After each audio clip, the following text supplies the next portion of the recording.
세계 시장의 1%요? 국내 기업들은 글로벌 시장에 뛰어들 수밖에 없는 상황이죠. 농기계가 구역 내 작업을 완료하는 자율 농작업 단계입니다. 시험장에서 운전자 없이 트랙터와 콤바인이 열심히 시험을 보고 있다면 상상만 해도 재밌지 않나요? 린하게 합시다. 피봇 전략이 필요해요. 무슨 뜻인지 잘 모르겠나요? 하지만 IT 업계 사람들에겐 일상 대화라고 합니다. 어떤 일을 하는지, 또 관심사가 어떤지에 따라 누구에겐 낯설기도 하고 또 누구에겐 익숙한 것.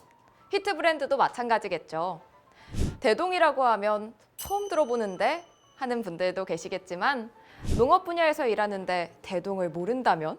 대한민국 농업 기계화의 시작부터 그 길을 함께 걸어온 기업이라 그냥 히트한 정도가 아니라 대한민국 농기계의 역사라 해도 과언이 아니거든요. 그래서 농촌의 삼성, 경운기 업계의 현대라고 불리기도 합니다. 올해로 창립 77주년을 맞이한 만큼 대동의 길지만 놀라운 그 히트의 역사 들어보실래요? 우리 조상들이 농사를 지을 때 의존했던 건 소였죠. 1500년 전인 삼국시대부터 소를 이용했다는데요. 소 한 마리가 논이나 밭 700평을 갈 수 있다고 합니다. 소가 쟁기나 수레를 끌어주면 사람보다 7에서 8배 많은 일을 해칠 수 있는데요. 조선왕조실록에서 소가 아니면 경작할 수 없다고 여러 번 언급할 정도였다고 하니 농사를 짓는데 소가 얼마나 든든한 존재였는지 짐작이 가시나요? 서양에서는 1850년 산업혁명과 함께 증기기관이 농업에 적용되고 증기 트랙터가 등장하기 시작했는데요. 우리나라 농촌에선 1970년대까지도 소가 밭일하는 걸 흔히 볼 수 있었으니 기계화가 늦었죠. 농촌의 일손을 획기적으로 덜 수 있었던 건 이 기업이 등장하고 나서야 이뤄질 수 있었습니다. 바로 오늘의 주인공, 대동이죠. 광복 후 1947년 창립된 대동공업사는 농기계라는 개념도 없던 시절 발동기부터 농사에 필요한 기계들을 생산하기 시작했는데요. 1962년 국내 최초 동력 경운기 생산, 1968년 국내 최초 농용 트랙터 생산 등 최초의 순간들을 만들어내며 우리나라 농업의 기계화를 선도해 나갔습니다. 여기서 특히 눈에 띄는 건 국내 최초 경운기 생산입니다. 농촌진흥청 발행 주간지 46호, 농업혁명을 이끈 농기계에서는 대동공업이 경운기의 국산화에 성공한 이후 농촌의 생활상을 변화시키는 역할을 수행했다라고 나와 있기도 한데요. 대동이 일본 미쓰비사와 기술 제휴를 맺고 국내에서 처음으로 경운기를 생산한 건 1962년이지만 국산 경운기를 보급하며 공급이 확대된 건 70년대입니다. 소를 먹이고 외양간을 관리하는 일이 줄어드니 여유 시간이 늘어났고요. 경운기를 끌고 5일장에 놀러도 가고 짐도 나르고 이 경운기 하나로 70년대 농촌 풍경이 확 바뀌었다고 하네요. 단순히 몸이 편해진 것만이 아니라 주목해야 할 점은 기계가 도입된 이후 산업 규모가 달라졌다는 겁니다. 1970년 시간당 121원에 그쳤던 노동 생산성은 2023년 17,270원으로 143배 폭증했습니다. 반면 일하는 시간은 절반으로 줄었죠. 농기계는 식량 생산량을 증가시키는 것뿐만 아니라 사람들이 도시로 나가며 부족해진 일손을 농작업의 효율화로 채워주기 때문에 농업 발전과 산업화를 동시에 이끌어내는 역할을 했다고 볼 수 있습니다. 80년대에서 90년대는 우리 농기계 기술의 독립기로 불린다고 합니다. 대동은 1973년 처음 이항기를 공급하며 국산화의 필요성을 절감했다고 하는데요. 본격적으로 기술 개발에 뛰어들어 결국 80년대 이항기와 콤바인의 대량 보급을 이뤄낼 수 있었죠. 하지만 국내 시장은 생각보다 빠르게 포화 상태가 됐습니다. 90년대 초반부터 시작된 반값 농기계 보급 사업으로 우리 농업은 급속히 기계화를 이뤘는데요. 판매량이 폭발적으로 늘어나긴 했지만 물건을 파는 입장에선 앞으로의 기업 성장과 판로도 걱정하지 않을 수 없었습니다. 세계적으로 이름을 날리고 있는 글로벌 기업들. 처음에는 농기계 회사로 시작했다는 거 알고 계셨나요? 슈퍼카의 대명사 람보르기니. 창립자인 페루치오 람보르기니가 농기계 제조업체인 람보르기니 트랙터를 운영하며 성공을 거둔 후 자신의 자동차 브랜드를 만들었다고 합니다. 세계 최대 풍력 터빈 제조사인 베스타스는 덴마크의 농기계 제조업체였는데요. 오일 쇼크가 터지며 풍력 연구를 시작했고 지금은 세계에서 가장 큰 해상 풍력 발전기를 만들고 있습니다.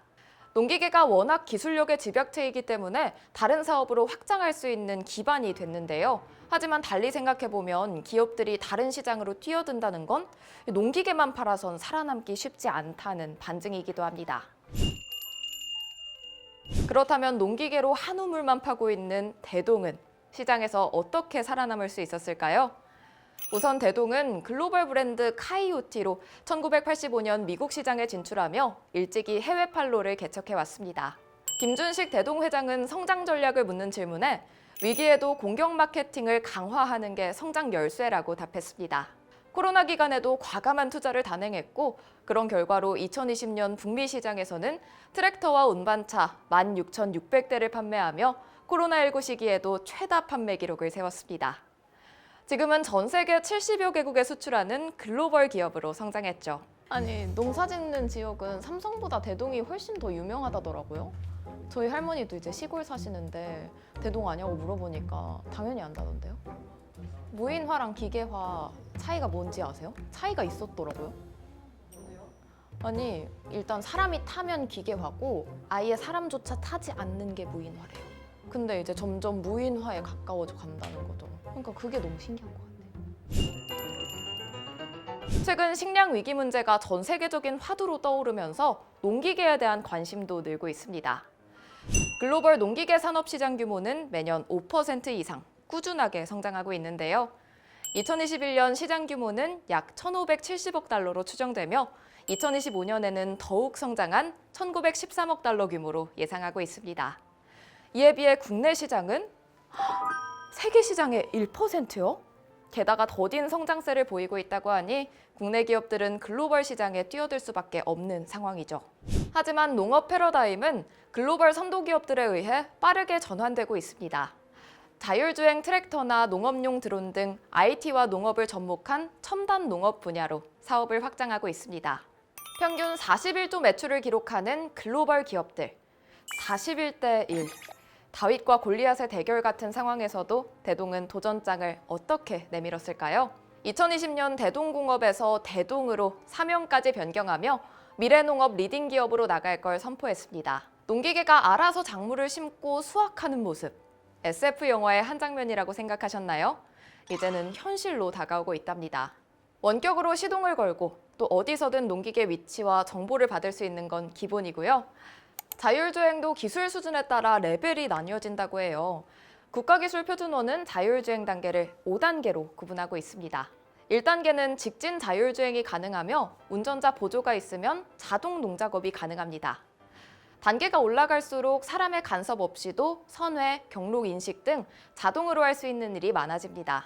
4단계는 AI를 통해 주변 환경을 인식하고 자동 농작업이 이루어지는데요. 오류 대응까지도 기계가 알아서 해준다네요. 5단계는 정말 사람이 힘을 들이지 않고 농기계가 구역 내 작업을 완료하는 자율 농작업 단계입니다. 여러분은 운전면허 시험 몇 번 만에 합격하셨나요?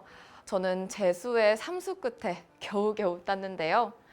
시험장에서 운전자 없이 트랙터와 콤바인이 열심히 시험을 보고 있다면 상상만 해도 재밌지 않나요? 그런데 진짜 요즘에는 기계도 시험을 본다고 합니다. 대동의 자율작업 기능을 가진 트랙터와 콤바인이 자율주행 정부시험에서 2023년 업계 최초로 3단계 수준 시험을 통과했습니다. 2024년 현재 대동의 자율작업 농기계는 트랙터, 콤바인, 이양기 모두 3단계가 가능해서 벼를 심으면 벼농사 전주기를 자율작업으로 해결할 수 있게 됐습니다. 밭이나 과수농업은 또 어떨까요?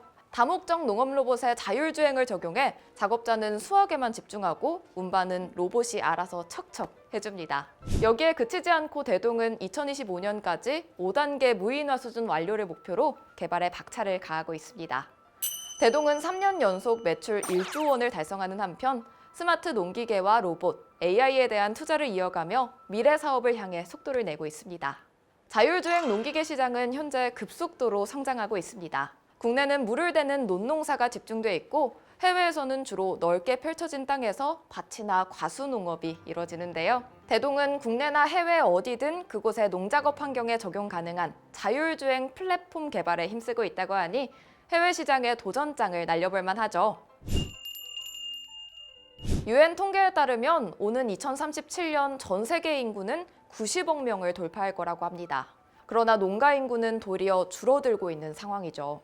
더욱이 우리나라는 식량과 곡물 자급률이 낮고 고령농 비중이 50%를 차지할 만큼 농업 인구가 고령화돼서 이대로라면 30년 뒤에는 식량 자급이 어려울 수도 있다고 합니다. 대동이 내놓은 해법은 무엇이었을까요? 이제 농사를 짓는 것이 아닌 농업을 경영하는 시대를 대동은 준비하고 있습니다.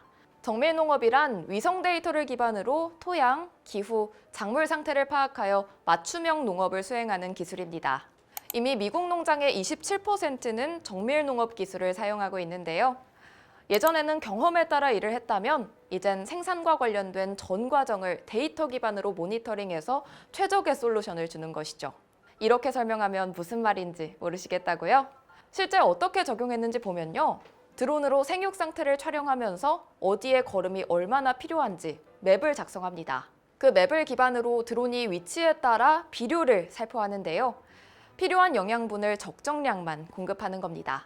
대동의 2024년 정밀농업 수행 성과를 보면 비료 사용량은 7% 감소했는데 수확량은 도리어 6.9% 늘어났습니다.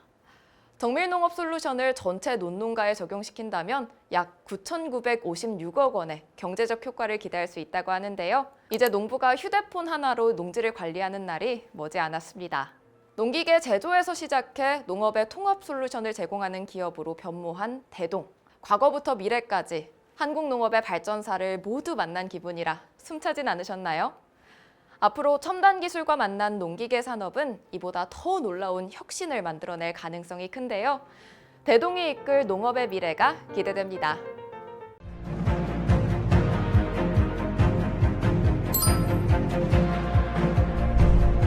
EBN